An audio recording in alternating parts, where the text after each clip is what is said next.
The words hit like a detonation in the center of the emergency ward. "Dr. Brooks, you're fired." Hospital Director Harrison Mitchell stood 3 feet away, his silver tie catching the fluorescent light. His voice pitched loud enough for every nurse, every technician, every patient within earshot to hear. Behind him, the cardiac monitor beeped its steady rhythm, proof that the 67-year-old man on the gurney was alive, proof that the intervention had worked. Talia Brooks stood beside the bed, her hands still trembling from the adrenaline surge of the past 40 minutes. Her scrubs bore the evidence of a battle won, sweat at the collar, creases from movement that protocol would have forbidden. She was 5'4", 120 pounds, with dark hair pulled into a practical knot and eyes that held something far older than her 29 years.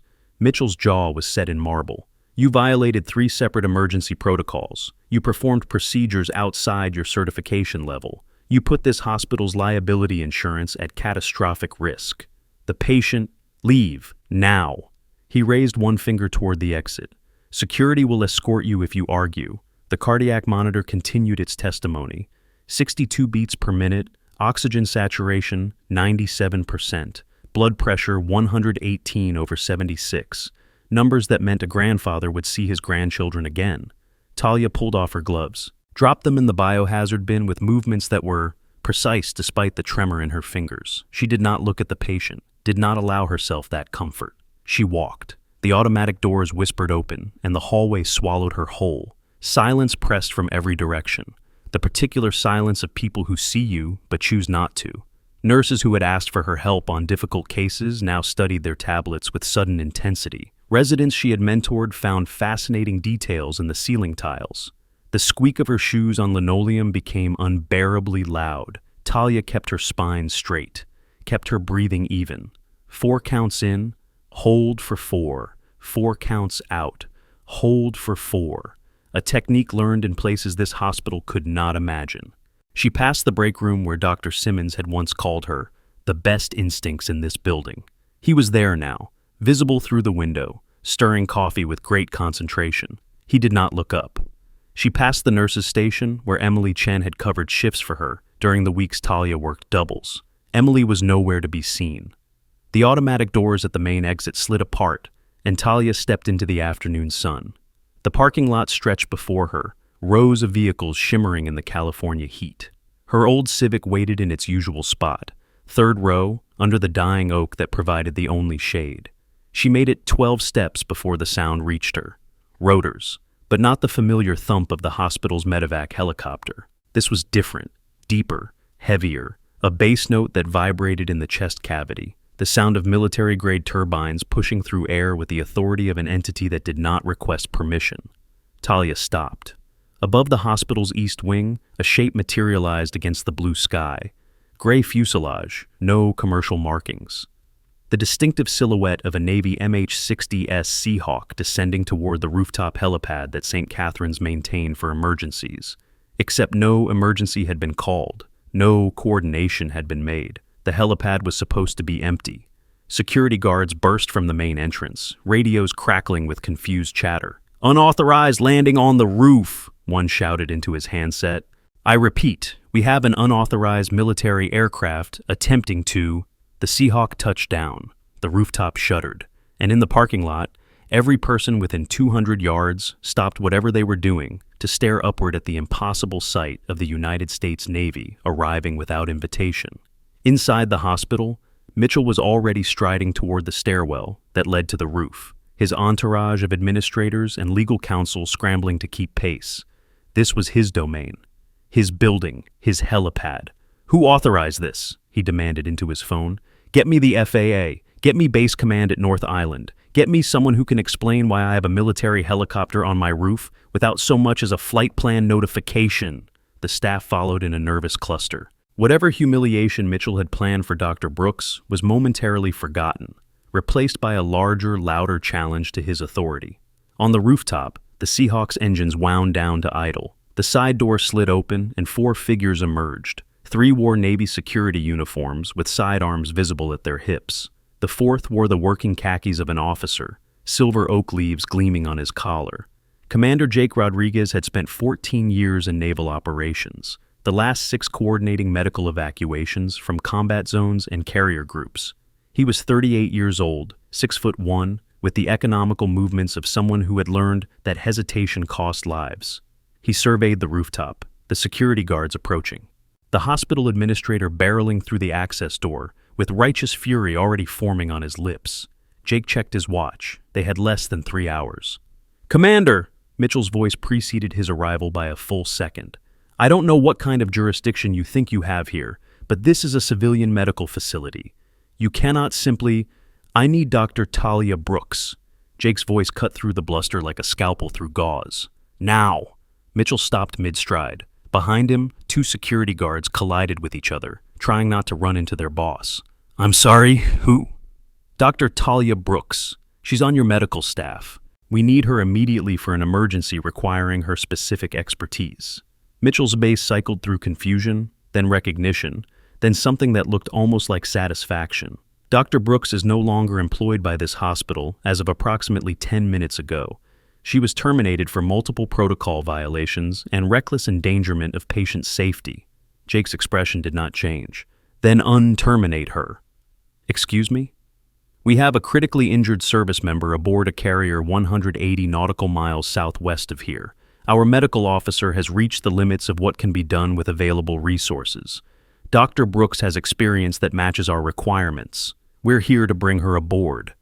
Mitchell's jaw worked. He was not accustomed to being told what to do in his own building, certainly not by military officers who arrived without warning and made demands without courtesy. "Commander, I don't know what you think you know about Dr. Brooks, but I assure you, she is not the kind of physician you want handling critical cases. She's impulsive. She's insubordinate. She's a liability waiting to happen." Jake glanced at his watch again. 2 hours and 51 minutes. "Where is she?" One of the nurses had emerged onto the rooftop, drawn by the commotion. She pointed toward the parking lot. "She just left. Her car's the old gray Civic near the oak tree." Jake nodded to his security team. "Find her. Bring her here. Now, wait just a minute." Mitchell stepped forward, but one of the Navy security officers moved into his path with the casual inevitability of a door closing. "Sir, I'm going to need you to remain here while the commander conducts his business." Mitchell's face flushed crimson. "This is my hospital. You can't just..." "Sir," the officer's voice was patient but absolute. "Please remain here." In the parking lot below, Talia had reached her Civic. Her keys were in her hand. Her phone was buzzing with text messages she could not bring herself to read, probably condolences from people who had watched her career implode in real time. She was reaching for the door handle when the shadow fell across her. "Dr. Brooks?" She turned. 2 Navy security personnel stood 5 feet away, their postures relaxed but their positioning tactical. Between them was a third figure in khaki uniform. "I'm Commander Jake Rodriguez, United States Navy. I need you to come with us." Talia blinked. The adrenaline crash from the terminated surgery was making her slow, making the world feel slightly unreal. "I'm sorry, what?" "We have a medical emergency on the U.S. Constellation. One of our pilots sustained critical injuries during a training exercise. Our ship's medical officer is requesting urgent assistance from someone with high-acuity trauma experience." Your name came up. "My name?" Talia shook her head. I'm not military. I'm not even employed anymore as of about 15 minutes ago." "I'm aware. Dr." Mitchell made sure everyone within earshot knew that. Something in his tone made her look at him more carefully. There was no judgment in his face, no reflection of Mitchell's condemnation, just urgency. Controlled but unmistakable. "Commander, I appreciate whatever this is, but I'm not who you're looking for. I'm a trauma resident. Was a trauma resident. I handle car accidents and industrial injuries, not..." Jake's radio crackled. A voice filtered through. "Constellation actual, status update. Patient's vitals deteriorating. Cardiac complications developing. Request expedited transport of specialist." He keyed the radio. "Copy that. Tell them we're inbound." He looked at Talia. "Brooks, I don't have time to explain why your name is on a very short list of people qualified for this situation. What I can tell you is that a 24-year-old pilot has parents in Virginia Beach who are about to receive either a phone call or their son. Which one depends on decisions made in the next 3 hours." The words landed like stones. Talia thought of the man on the gurney upstairs, the 67-year-old grandfather whose heart had stopped and started again because she had ignored protocol and trusted her instincts. She thought of Mitchell's face, twisted with liability calculations that had nothing to do with human life. She thought of all the reasons she had left her previous career behind, all the reasons she had chosen anonymity over recognition, protocol over instinct, the safe path over the one that mattered. "I'll go." Jake nodded once. "Rooftop, move." They moved. The elevator ride to the roof took 47 seconds. Talia spent 30 of them controlling her breathing, 10 observing the Navy security officers who flanked her like an honor guard, and 7 wondering what the helicopter looked like from the ground, whether anyone she knew was watching, whether anyone she had respected was seeing her escorted away by military personnel like a dignitary instead of a terminated resident. The doors opened, sunlight flooded in, and there, on the helipad, was the scene that would define the next chapter of her life. Mitchell stood at the edge of the landing zone, surrounded by hospital administrators and security guards who looked deeply uncertain about their jurisdiction. His face was a study in compressed rage, the particular fury of a man watching his authority be superseded in his own kingdom. Emily Chen stood 20 feet away, having apparently run up 14 flights of stairs based on her breathing. She saw Talia emerge from the elevator, and something shifted in her expression. Relief, recognition, hope. The Seahawks rotors were spinning up again, the engine noise building toward takeoff power. Jake was already moving toward the aircraft, gesturing for Talia to follow. Mitchell stepped into their path. "Dr. Brooks." His voice carried over the rotor noise with the practiced projection of someone accustomed to commanding rooms. "I don't know what arrangement you've made here, but I want to be perfectly clear. You are no longer affiliated with this institution. Any actions you take from this moment forward are entirely your own responsibility. This hospital will not—" "Dr. Mitchell," Jake's voice cut through like a blade, "we don't have time for your speech. This is a matter of professional liability. This woman has demonstrated a pattern of reckless—" Emily's voice rang out, sharp and clear. "She saved that patient's life." Every head turned. Emily Chen, 5'2", 110 pounds, 8 years on the nursing staff, stood with her shoulders squared and her chin raised. "I was in that room, Dr. Mitchell. I saw what happened. She didn't violate protocol to be reckless. She violated protocol because the protocol would have killed him, and he's alive because of what she did." Mitchell's face went through several transformations in rapid succession. "Ms. Chen, I suggest you consider very carefully." "I have considered. I've watched good doctors get crushed by this system because they cared more about patients than paperwork. I'm done being quiet about it." The rooftop fell silent except for the rotors. Staff members who had followed Mitchell up were exchanging glances, the kind of micro-communications that happen when established power showed cracks. Jake checked his watch. "Dr. Brooks, we're leaving, now." Talia nodded. She started toward the helicopter, and that was when Mitchell made his final play. "You walk onto that aircraft," he called out, "and you will never practice medicine in this state again. I will personally ensure that every hospital, every clinic, every urgent care center in California knows exactly what kind of physician you are." Talia stopped. The rotor wash whipped at her hair. The sun beat down on the concrete. 200 yards away, news vans were pulling into the hospital parking lot. Someone had called the media. She turned to face Mitchell. Her voice was quiet, but it carried.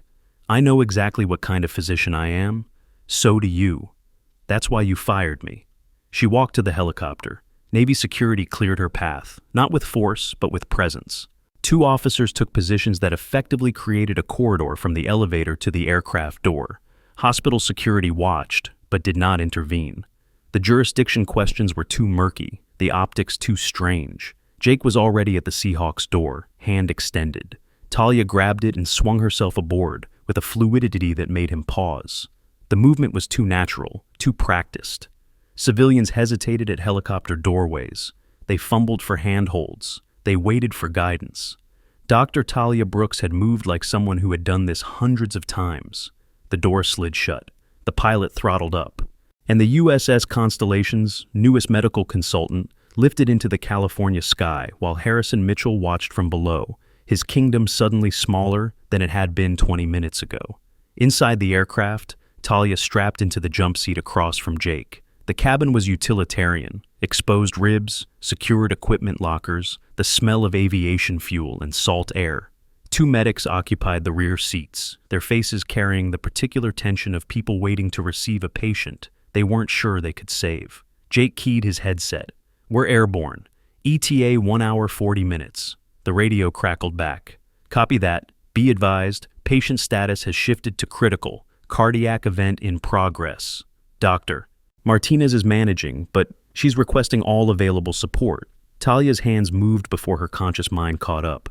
She was reaching for the medical kit under her seat, checking inventory, running through scenarios. The gesture was automatic, muscle memory from a life she had tried to leave behind. Jake noticed. His eyes tracked her movements, cataloging the efficiency, the familiarity, the complete absence of hesitation. "Dr. Brooks," she looked up. "Where did you learn to move like that?" Talia's hands stilled on the medical kit. Outside the window, the California coastline was dropping away, replaced by the endless blue of the Pacific. "High-volume trauma center," she said. "Lots of practice." Jake studied her for a long moment. "That's not what I meant." The helicopter banked, heading southwest, leaving the world Talia knew behind and carrying her towards something she had spent 3 years trying to escape. Far below, on the rooftop of St. Catherine's Medical Center, Harrison Mitchell was discovering that his problems were only beginning. The news vans had multiplied. The board was calling. Legal was calling. Someone had uploaded cell phone footage of the Navy helicopter landing, and now the internet wanted to know why a military aircraft had arrived to collect a doctor that the hospital had just fired. The video was already titled, "Hospital Fires Doctor, Then Navy Shows Up to Get Her." It had 12,000 views and climbing. On the carrier U.S. Constellation, Lieutenant Commander Sarah Martinez was running out of options. The pilot, Lieutenant Ryan Mercer, 24 years old, son of a retired Master Chief, engaged to be married in 6 months, had suffered multiple complications during what should have been routine ejection seat testing. The details of his injuries were not something she could resolve with the resources available. What she needed was someone with experience in exactly the kind of high-stakes, low-resource trauma management that carrier operations sometimes demanded. What she needed, according to the encrypted personnel file that had been forwarded to her terminal, was someone named Brooks. The file was sparse, too sparse for a civilian physician. Classification markers that made no sense. References to training that didn't exist in any civilian medical program, and a single notation at the bottom that Martinez had read 3 times without fully processing. Previous assignment, classified, medical specialty, combat trauma stabilization, deployment history, redacted. She closed the file as the helicopter's approach was announced over the IMC. 1800 hours. The sun was dropping toward the horizon, painting the flight deck in shades of gold and amber. Deck crew scrambled to clear the landing zone as the Seahawk descended, its rotors creating a perfect circle of wind that rippled across the non-skid coating. Talia emerged before the aircraft had fully settled. Her feet hit the deck, and for a fraction of a second, something crossed her face. Recognition, perhaps, or memory. The particular smell of carrier operations, jet fuel, salt air, hydraulic fluid, the industrial heartbeat of a floating city dedicated to projection of power. Jake saw it, the flicker of familiarity that a civilian shouldn't have. Dr. Martinez was waiting at the edge of the landing zone, her medical coat snapping in the rotor wash. She was 41 years old, compact and efficient, with the kind of calm that came from years of managing crises. "Dr. Brooks, I'm Sarah Martinez, ship's medical officer." She shook Talia's hand and began walking toward the medical bay. "Thank you for coming. I know this is unusual." "What's his status?" Martinez's stride faltered slightly. The question had come too fast, too focused. Civilian doctors asked for context, for explanations. This woman asked for status like someone waiting to take the con. "Cardiac complication developed 30 minutes ago. We've stabilized him, but he needs intervention that exceeds our surgical capacity. We're prepping for medevac to Balboa Naval Medical Center, but the window is closing." They pushed through a hatch into the ship's interior. The transition was instant, from open sky to enclosed corridors, from natural light to fluorescent overheads. Talia navigated the passageways like she had walked them before, adjusting her stride for the slight roll of the deck without apparent thought. Martinez noticed. Jake, following 3 steps behind, noticed too. The medical bay was a controlled chaos of activity. Corpsmen moved between stations. Monitors beeped their urgent testimonies. And at the center of it all, a young man lay on a surgical table, his face pale, his vital signs dancing on the edge of disaster. Talia stepped to the bedside. Her eyes scanned the monitors, the IV lines, the surgical prep, the assembled equipment. Her hands moved automatically to check pulse points, to assess responsiveness, to gather the data that her brain was already processing into action plans. What resources do we have? Martinez began listing available equipment, medications, personnel.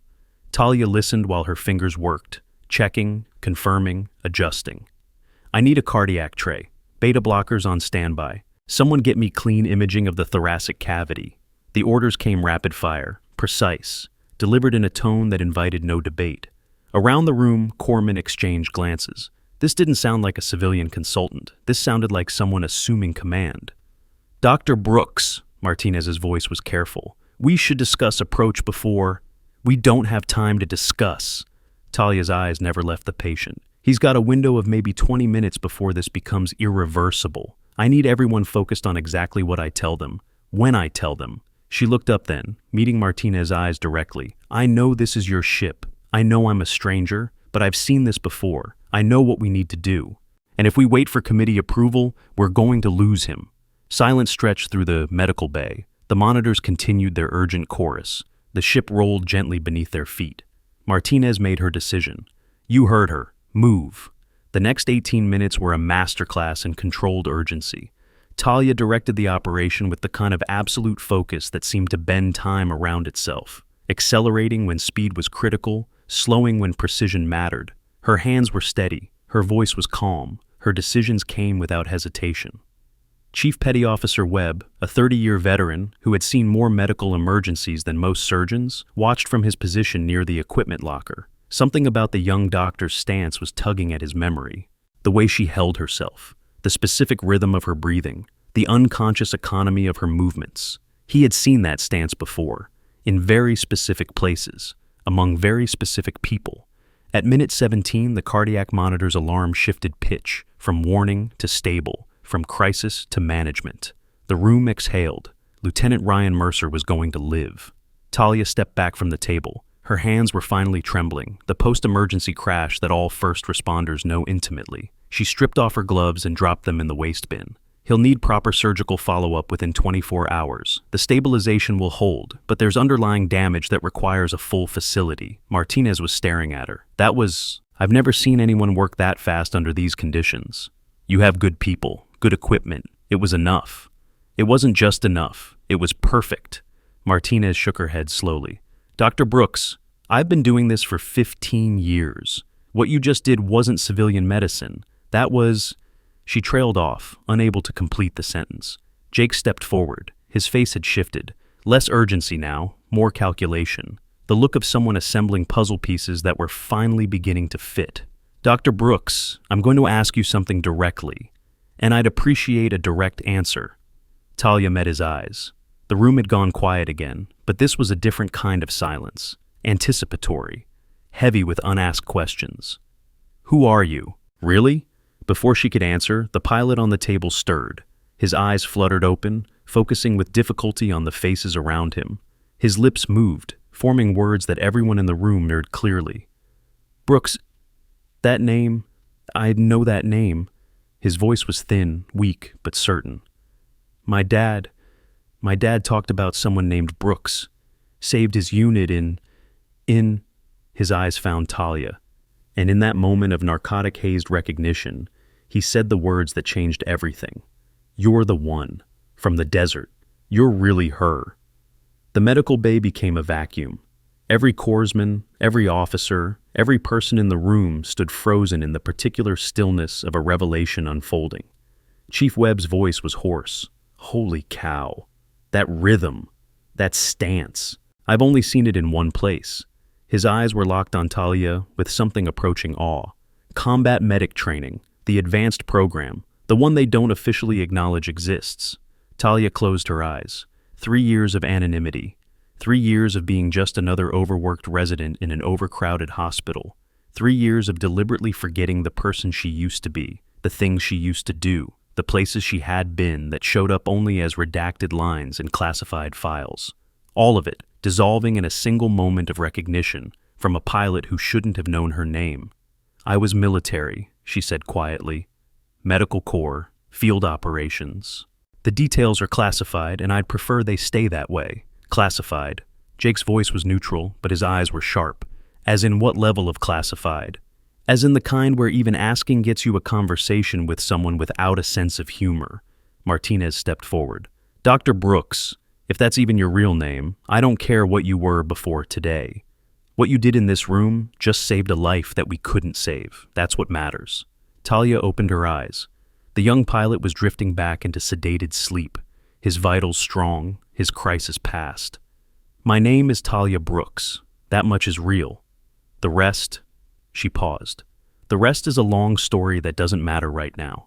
What matters is that he lives, that his family doesn't get a phone call that destroys their world." She looked at the monitors, at the stable numbers scrolling across the screens. "I stopped hiding from my past today. I'm not sure yet if that was the right decision, but it's done." Jake nodded slowly. "Then let's get you back to shore. There's going to be questions, a lot of them, and you're going to need to decide how many of those questions you want to answer." The helicopter ride back was quieter than the ride out. The urgency had passed, replaced by a different kind of tension. The awareness that what had happened today would ripple outward in ways none of them could fully predict. Through the window, the California coastline was growing larger, the lights of San Diego beginning to sparkle in the gathering dusk. Somewhere below, St. Catherine's Medical Center was dealing with the aftermath of the morning's chaos. Harrison Mitchell was meeting with lawyers. Emily Chen was probably being threatened with disciplinary action. The board was probably crafting statements. And the video of the Navy helicopter was probably approaching 500,000 views. Talia watched the lights grow closer. In her pocket, her phone had been buzzing constantly since she turned it back on. Messages from numbers she didn't recognize, voicemails from reporters, emails with subject lines that ranged from urgent to please respond. The world she had carefully constructed was falling apart. What she didn't yet know, couldn't yet know, was that the pieces would reassemble into something entirely different. That the morning's humiliation was the first crack in a system that was about to shatter. That the man who had fired her was about to learn the true cost of confusing authority with competence. The helicopter touched down at North Island Naval Air Station. Jake helped her to the tarmac, his grip firm but respectful. "Dr. Brooks," he handed her a card. "When the noise dies down, if you're interested in putting those skills to use somewhere they're actually valued, call that number." Talia took the card. "Navy Medical Corps, Strategic Health Initiative." "I'm not looking to go back to what I was." "I know, neither are we." Jake smiled slightly.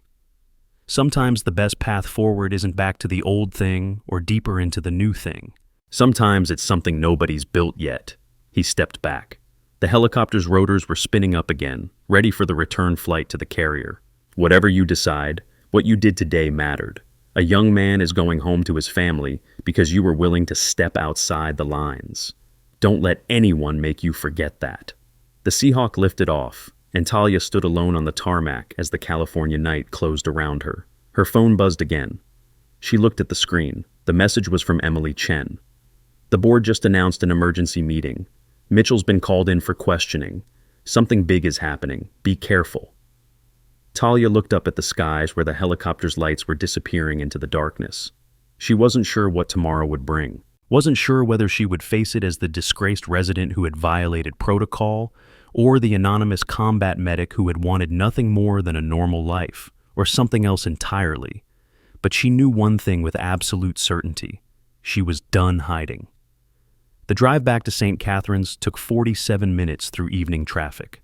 Talia could have gone anywhere else, her apartment, a friend's place, a bar where nobody knew her name.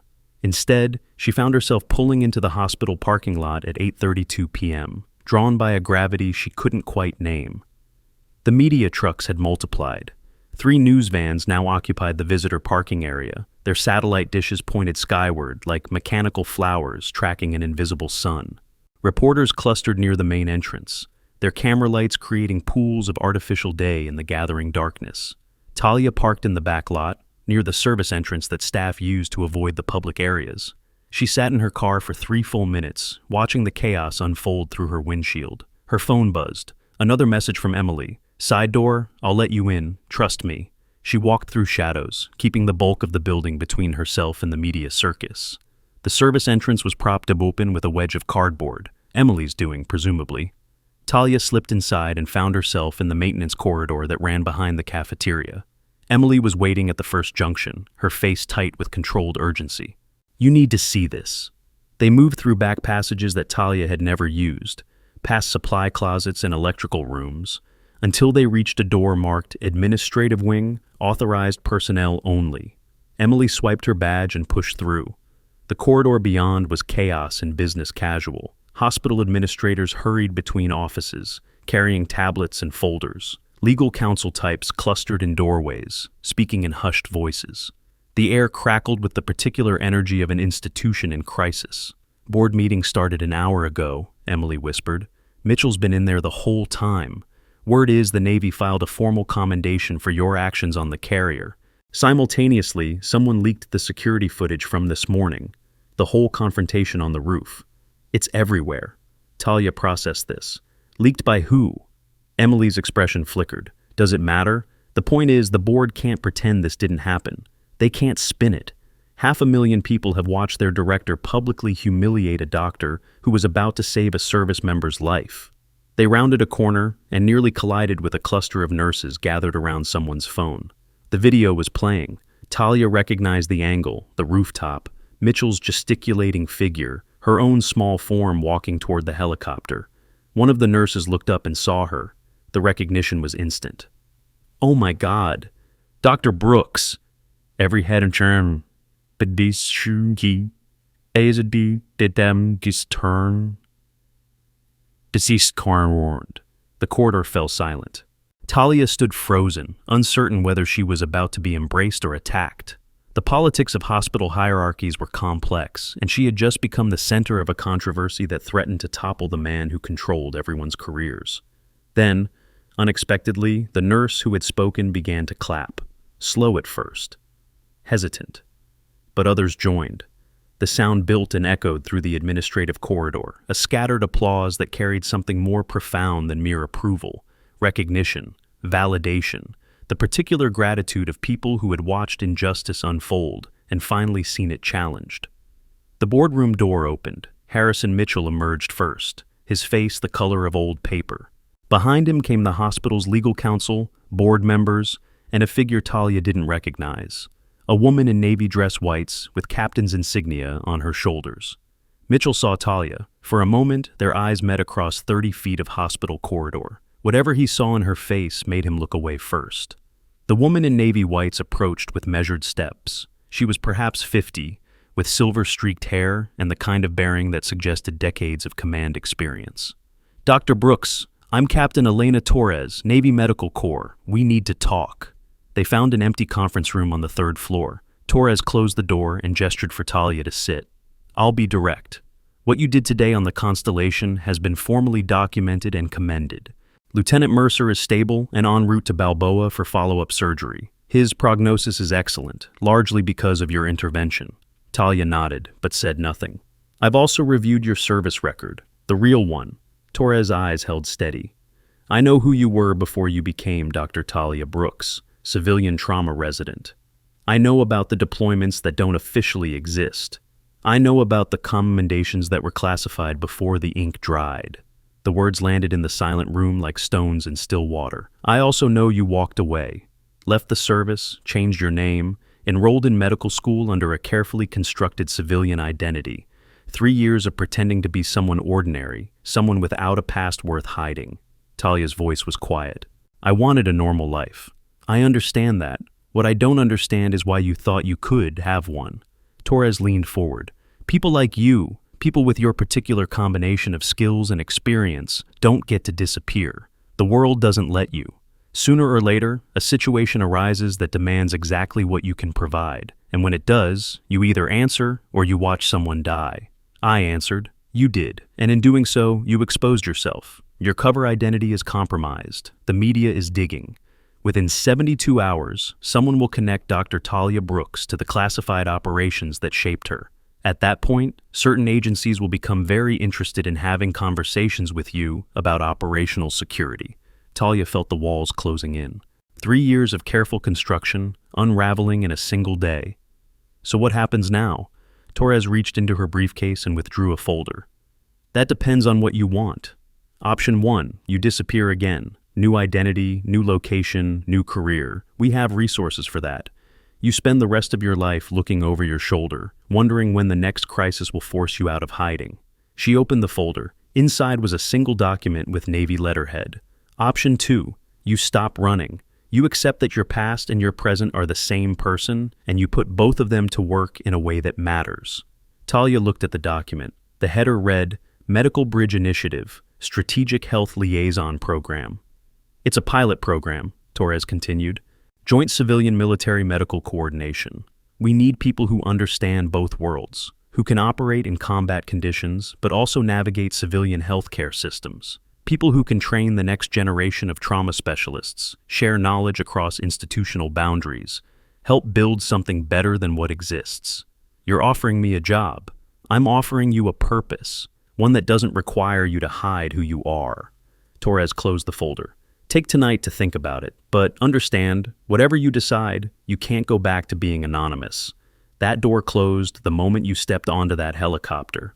A knock interrupted them. Emily's face appeared in the doorway. Sorry to interrupt, but you both need to see what's happening downstairs, the lobby of St. Catherine's had transformed.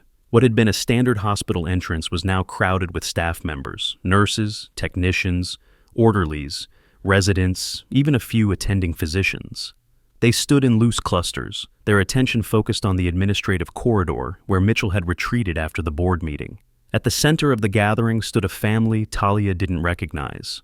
A woman in her 60s, a man about the same age, 2 younger adults who might have been children or in-laws. They were holding flowers and a card.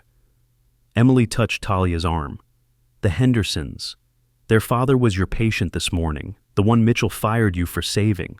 The woman saw Talia approaching, and her face crumpled into something between grief and gratitude. Dr. Brooks, her voice carried across the lobby. We wanted to thank you.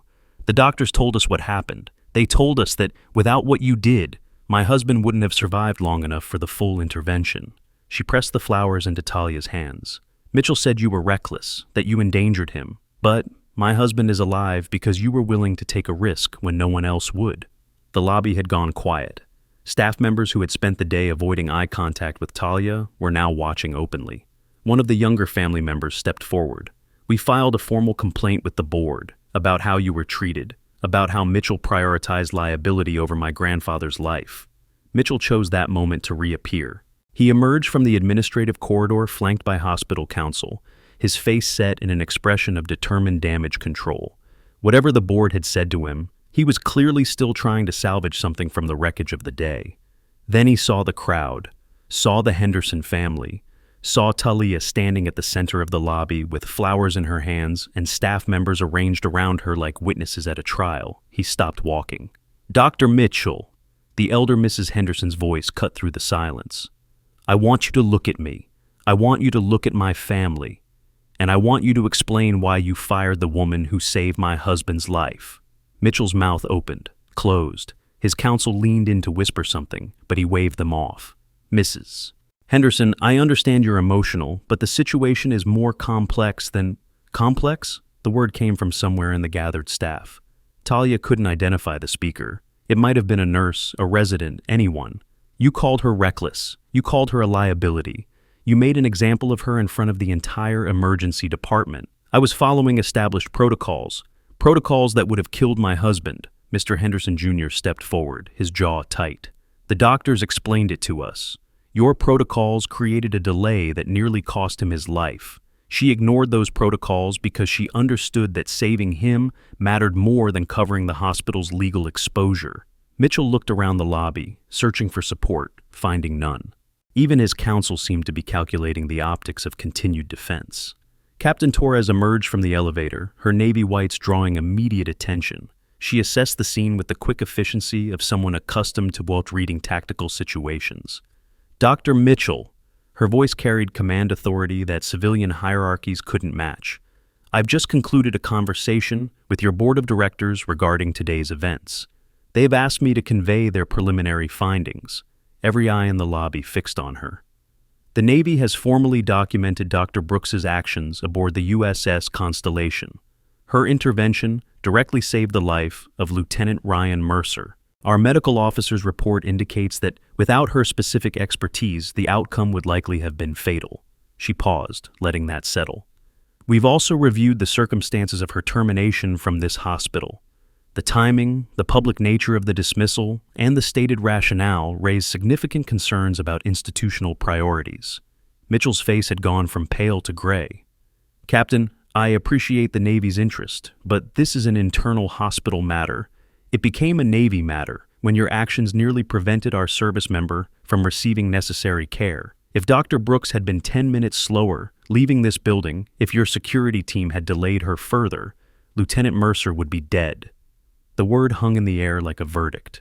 The board has indicated they will be conducting a full review of emergency protocols, termination procedures, and leadership accountability. I expect you'll be hearing from them shortly. As if on cue, Mitchell's phone buzzed. He glanced at the screen, and what little color remained in his face drained away. If you'll excuse me, his voice was hollow. I'm needed in the boardroom. He walked past the gathered crowd without making eye contact with anyone. The lobby watched him go in collective silence. When the elevator doors closed behind him, the tension broke like a wave against rocks. Staff members began talking in hushed, urgent tones. The Henderson family surrounded Talia with renewed expressions of gratitude. Emily appeared at her elbow with a cup of water that Talia hadn't realized she needed. It's happening, Emily said quietly. Whatever Mitchell thought he could control, it's beyond him now. Torres approached through the crowd. Dr. Brooks, a word? They stepped aside, finding a quiet corner near the chapel entrance. The board will likely ask Mitchell to resign within the hour, Torres said. The liability exposure from today's events is significant, and his continued presence creates ongoing PR problems they can't afford. Talia absorbed this. 12 hours ago, Mitchell had held absolute power over her career. Now his own career was measured in minutes. I didn't want this, she said. I didn't come back here to destroy him. You didn't destroy him. His choices destroyed him. You simply forced those choices into the light. Torres studied her face. That's what people like us do, whether we intend to or not. We create situations where pretense becomes impossible. People like us. People who've been trained to see through institutional facades. Who understand that systems are only as good as the individuals operating them. Who know that rules designed to protect people can be weaponized to harm them. Torres's expression softened fractionally. You tried to escape that knowledge. It didn't work. It never does. Talia looked back at the lobby, at the staff members who had finally found their voices, at the family whose father was alive because she had trusted her instincts over protocol. The medical bridge program, what exactly would it involve? Training, consultation, crisis response. You'd maintain civilian credentials while serving as a liaison between military and civilian medical systems. No combat deployments, no classified operations, just using what you know to help others develop the same capabilities. And my past would remain exactly as classified as it currently is. The Navy has no interest in exposing operational details. We have considerable interest in leveraging your expertise without requiring you to become someone you don't want to be.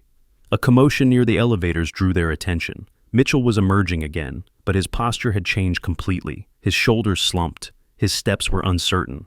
Behind him, 2 board members walked with the grim determination of people escorting a colleague to professional execution. He stopped at the center of the lobby. The crowd fell silent. I've been asked by the board to make a statement. His voice was barely audible. Someone near the back called for him to speak up. He cleared his throat, started again. Effective immediately. I am resigning my position as director of St. Catherine's Medical Center. Murmurs rippled through the gathered staff. Today's events have made clear that my approach to crisis management prioritized institutional concerns over patient welfare. That was wrong. Dr. Brooks acted in the best interest of her patient, and I punished her for it. He paused, swallowing hard. I was wrong. The words seemed to cost him physical pain. I apologized to Dr. Brooks, to the Henderson family, and to everyone who witnessed my conduct today. I allowed fear of liability to override basic medical ethics. That is not the kind of leader this hospital deserves. He looked directly at Talia for the first time. For what it's worth, which I know isn't much, I'm sorry. The lobby held its breath. Talia could have said many things. Could have cataloged the humiliation, the public dismissal, the deliberate cruelty of his words on the rooftop. Could have reminded everyone present that his apology came only after his position became untenable, that contrition offered under duress was barely contrition at all. Instead, she nodded once. I hope the next director builds something better. Mitchell's face flickered, surprise, perhaps, at the absence of triumphalism. He nodded in return, then walked toward the exit. The automatic doors parted, and Harrison Mitchell stepped out of St. Catherine's Medical Center for the last time as its leader. The aftermath moved quickly. Within 90 minutes, an interim director had been appointed from the board.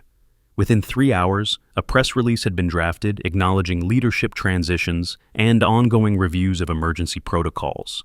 By midnight, the news cycle had moved on to other scandals, other controversies, other 24-hour outrages that would themselves be forgotten by morning.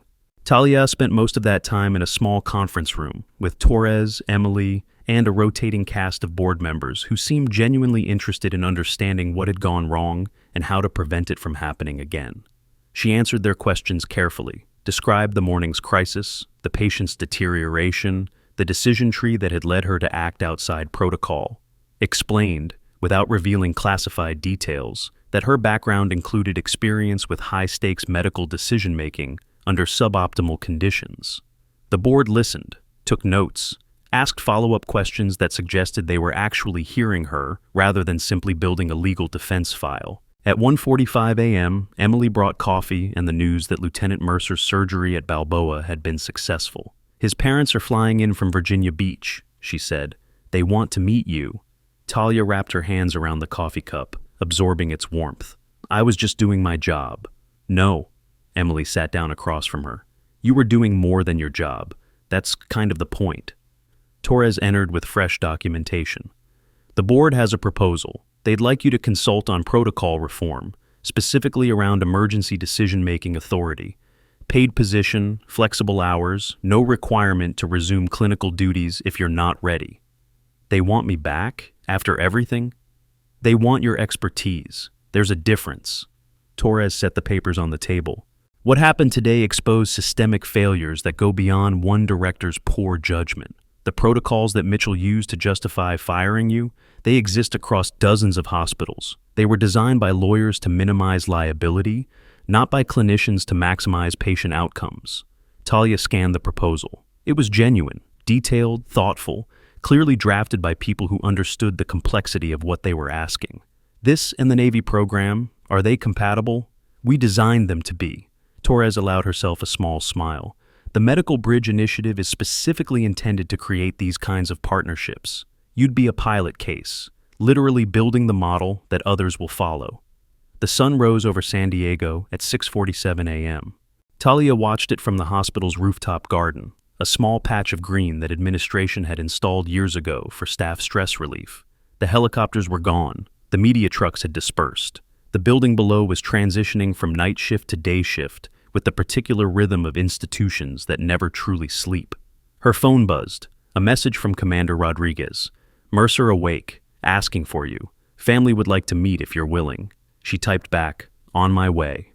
The drive to Balboa Naval Medical Center took 23 minutes. The morning traffic was light, the roads still empty of commuters who would fill them within the hour. Talia drove with the windows down, letting the cool Pacific air wash over her. 3 years of hiding. 3 years of carefully constructed anonymity, all of it stripped away in a single day. And somehow, she felt lighter than she had in years. The Mercer family was gathered in the surgical recovery wing, parents in their 50s, faces lined with the particular exhaustion of people who had spent the night uncertain whether their child would survive. A younger sister who couldn't have been older than 20, still wearing the clothes she had apparently thrown on when the call came. Lieutenant Ryan Mercer lay in the hospital bed, pale but alert, tubes and monitors marking his continued journey back to health. When Talia entered, his mother stood so quickly the chair nearly toppled. Dr. Brooks, her voice cracked on the name. They told us what you did, how you came when no one else could. I was just the closest person with the right training. That's not what Commander Rodriguez said. The father stepped forward, a retired Master Chief based on the anchor tattoo visible beneath his sleeve. He said you were specifically requested because of your background, your particular expertise. Talia glanced at the bed, where Ryan Mercer was watching with the drowsy attention of someone still processing heavy sedation. Your son's vitals were deteriorating rapidly. The ship's medical staff had reached the limits of their resources. I was able to help stabilize him for transport. You saved his life. The mother's voice was firm. Don't minimize it. Don't deflect. Own what you did. The words hit harder than Talia expected.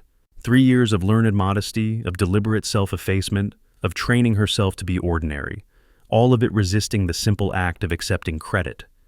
I saved his life, she said quietly, and I'd do it again. Ryan stirred in the bed. His voice was thin, rough from intubation, but clear. Dr. Brooks, I remember you, from the ship. You were giving orders like you'd done it 1,000 times. I have done it 1,000 times. Just not in places anyone talks about. He managed a weak smile. My dad's going to have questions. He spent 22 years in the Navy. He knows the difference between civilian doctors and whatever you are.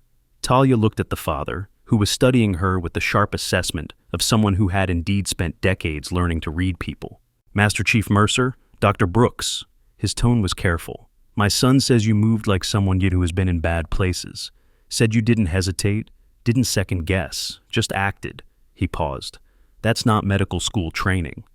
No, it's not. Where does training like that come from? Talia considered her answer.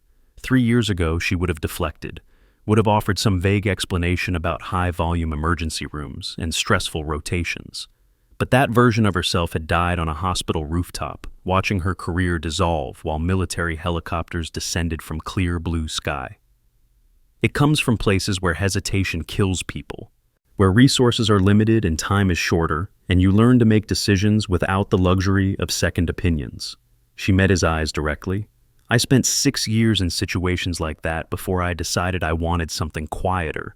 Turns out, quiet doesn't suit me as well as I thought. Master Chief Mercer nodded slowly. My son is alive because of those 6 years. Whatever else happened, wherever you've been, thank you for being willing to use it when it mattered. The conversation continued for another 20 minutes. The family asked questions about recovery timelines, follow-up procedures, what to expect in the coming weeks. Talia answered what she could, deferred to the attending surgeons for specifics, and found herself gradually relaxing into a role that felt more natural than anything she had experienced in 3 years of residency. Not the hidden operative, not the anonymous civilian. Something between the two, someone who could move in both worlds without belonging entirely to either. As she was preparing to leave, Ryan's sister approached. Dr. Brooks, I'm studying nursing, first year. She hesitated. Is it true what they're saying, that you were some kind of military special operations medic? What are they saying? That you served in places that don't officially exist? That you have training most doctors never receive? That you walked away from all of it because... She trailed off, uncertain how to complete the sentence. Because I wanted to be ordinary. Talia smiled slightly. It didn't work. The world doesn't let people with certain skills pretend they don't have them. Eventually, something happens that requires exactly what you can provide, and then you have to decide whether to answer or to watch. What do you do when you decide to answer? You accept that ordinary was never really an option, and you figure out how to use what you know in a way that doesn't destroy you. The younger woman nodded, processing. That sounds hard. It is, but it's better than hiding. Talia touched her shoulder gently. Finish your nursing degree. Learn everything you can, and when situations arise that scare everyone else, be the one who steps forward anyway. That's what matters more than any credential or classification. She left the Mercers to their vigil and walked back through the Naval Medical Center's corridors. Morning shift personnel passed in both directions. Corpsmen, nurses, doctors, administrators, the vast machinery of military healthcare grinding through another day. Captain Torres was waiting in the lobby. Made your goodbyes, made my decisions. Talia stopped beside her. The bridge program, the hospital consultation, both of them. Torres raised an eyebrow. That's ambitious. It's necessary. The gap between military medicine and civilian healthcare isn't going to close on its own. Someone has to build the connections. Someone who understands both sides. She paused. Someone who is done hiding from what they know. And you're that someone. I'm the someone who showed up. That seems to be how these things work. They walked out together into the California morning. The sun was fully up now, burning away the marine layer that had drifted in overnight. In the distance, jets were launching from North Island, the endless cycle of training and readiness that kept the military machine operational. Torres handed her a thick folder, formal offer letters, signed by end of week if you're committed. After that, we start building. Talia took the folder. Inside were contracts, clearance forms, training schedules, program specifications, the architecture of a new chapter waiting to be constructed. One condition, she said, name it. The protocols we develop, the training programs, the decision frameworks, they have to prioritize outcomes over liability. What happened to me at St. Catherine's happens in hospitals across the country. Doctors punished for saving lives because they didn't fill out the right forms first. That has to change. Torres nodded. That's exactly what we're building. A system where competence matters more than compliance. Where saving the patient comes before saving the institution. Then I'm in. They shook hands. The gesture felt like a contract, not just between two individuals, but between the person Talia had been and the person she was becoming. 2 weeks later, the first medical bridge training session convened at St. Catherine's Medical Center. 12 participants, half military corpsmen, half civilian emergency responders, gathered in a conference room that had once hosted Harrison Mitchell's staff meetings. Talia stood at the front, reviewing her notes. Behind her, a presentation screen displayed the program logo, a stylized bridge connecting two shores, with the motto, "Excellence Without Borders," inscribed beneath. Emily Chen sat in the back row. She had been promoted to nursing supervisor in the aftermath of the leadership change, part of a broader restructuring that had elevated voices previously silenced by institutional politics. Welcome to the Medical Bridge Initiative, Talia began. Over the next 12 weeks, you're going to learn skills that cross traditional boundaries between military and civilian medicine. You're going to practice decision-making under pressure, and you're going to develop the judgment to know when protocols serve patients and when they don't. She clicked to the first slide. Let me start with a story. 3 weeks ago, I was fired from this hospital for violating emergency protocols. The patient I was treating had suffered a cardiac event. Standard procedures called for a specific sequence of interventions, with mandatory documentation at each step. Following those procedures would have taken approximately 7 minutes. She paused. The patient had 3 minutes. The room was silent. Every eye focused on her. I made a choice. I ignored the documentation requirements. I compressed the intervention sequence.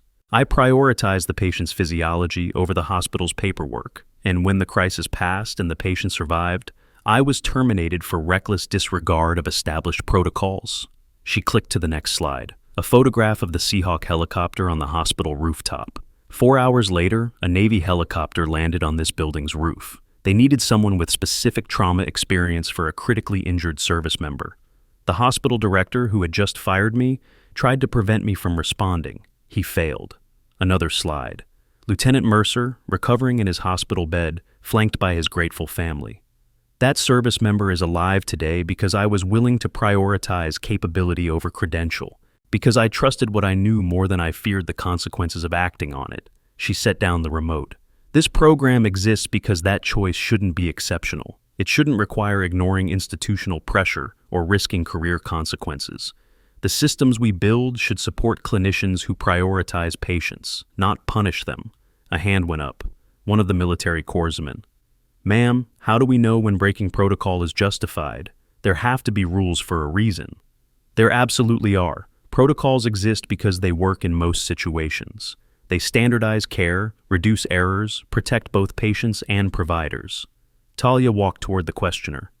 But protocols are designed for typical cases. When you encounter the atypical, when the patient in front of you doesn't fit the model the protocol assumed, you need judgment. You need the ability to recognize when the rules no longer serve the patient. How do we develop that judgment? That's what these 12 weeks are for. We're going to practice scenarios where protocols conflict with patient needs. We're going to analyze real cases where rigid adherence caused harm. We're going to build your capacity to recognize the difference between appropriate flexibility and reckless deviation. She returned to the front of the room. I'm not here to teach you how to break rules. I'm here to teach you how to serve patients. Sometimes those overlap. When they do, you need to be ready. The session continued for 3 hours. Talia worked through case studies, facilitated discussions, challenged assumptions. The participants, military and civilian alike, engaged with an intensity that suggested they recognized the value of what they were learning.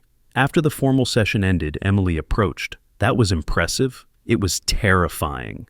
Talia permitted herself a slight smile. Public speaking was never my specialty. Could have fooled me. Emily handed her a coffee cup.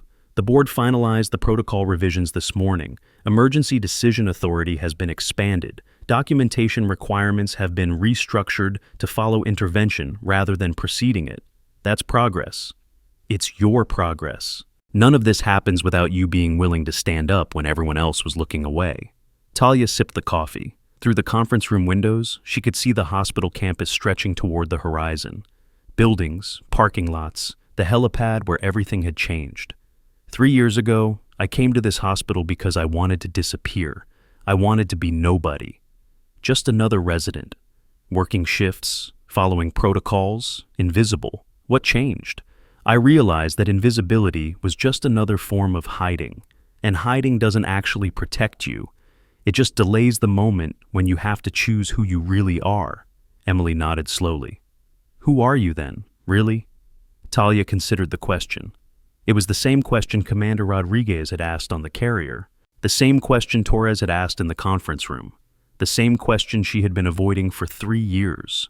I'm someone who knows how to help people in the worst moments of their lives, someone who trained for situations that most doctors never imagine, someone who tried to pretend that knowledge didn't matter and learned that pretending doesn't work. She turned to face Emily directly. I'm someone who stopped hiding, and I think, for the first time since I left the service, that might actually be okay. That evening, Talia drove to the beach. Not the crowded strips near downtown, but a quiet stretch north of the city where the sand met rocks and the waves crashed with indifferent power against the shore.